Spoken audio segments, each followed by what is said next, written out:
Bella, Isabella Grace, then 8 years old from Diana, Texas. Bella was a character. Everybody knew Bella and everybody loved Bella. I didn't know till afterwards how many people that child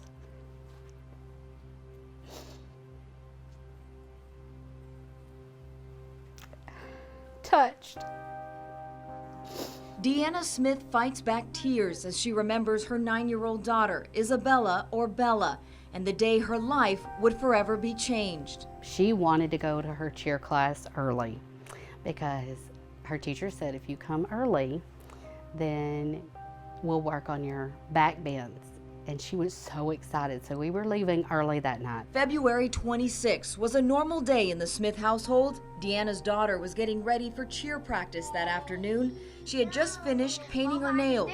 And I'd ask her to go over to the mailbox to get the mail, and she was so worried about her fingernails being wet. Bella ran down the driveway toward the busy State Highway 154 in Diana, Texas. I told her the last thing I said to her was, "Don't worry about it, you can get the mail with the other hand."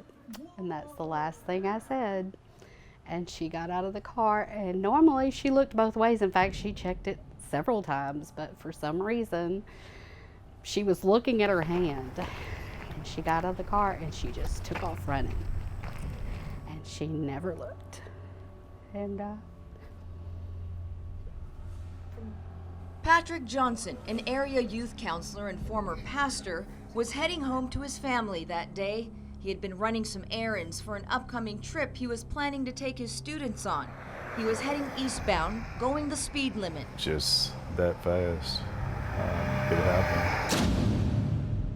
You know, I hit Bella, and I don't know, it's like I'm in a bad dream or horror movie or something. Johnson jumped out of his car and ran to Bella's side. Deanna grabs my hand, and we're both crying and praying and crying and praying. And we were begging God to please save her. And we held each other's hand and we prayed. As reality set in, Deanna chose not to let anger fill her heart. Instead, she saw another victim in this tragedy. And I kept telling Patrick before I left his side, it's not your fault, because it wasn't his fault. My daughter's the one who didn't look. Deanna's compassion was captured by this photograph taken at Bella's funeral, a photo that's been shared by hundreds on social media and continues to make its rounds across the internet. I just saw you, and when you were shaking, something in me made me get up and come and hold you. I knew that going, viewing the body, looking at Bella was a part of the healing process, and I had to do it, but I was walking as slow as I could, and my wife was holding me. And inside I'm saying, Lord, give me strength, Lord, give me strength. You would have to know Jesus to step out and not hate him or, you know, hold a grudge against him. You had to know that God was in the midst of it all. I will block it. Since the tragedy, both families have become close friends. Thought about how when it was closer to time for the funeral and everybody started getting ready, and I'm sitting there and I'm helping Brennan and some of the other family members, the little kids, button up their shirts as if we had known each other all of our life or whatever. And it's like, hey, you know, help me with my shirt or whatever. Man, that's just what we were doing, and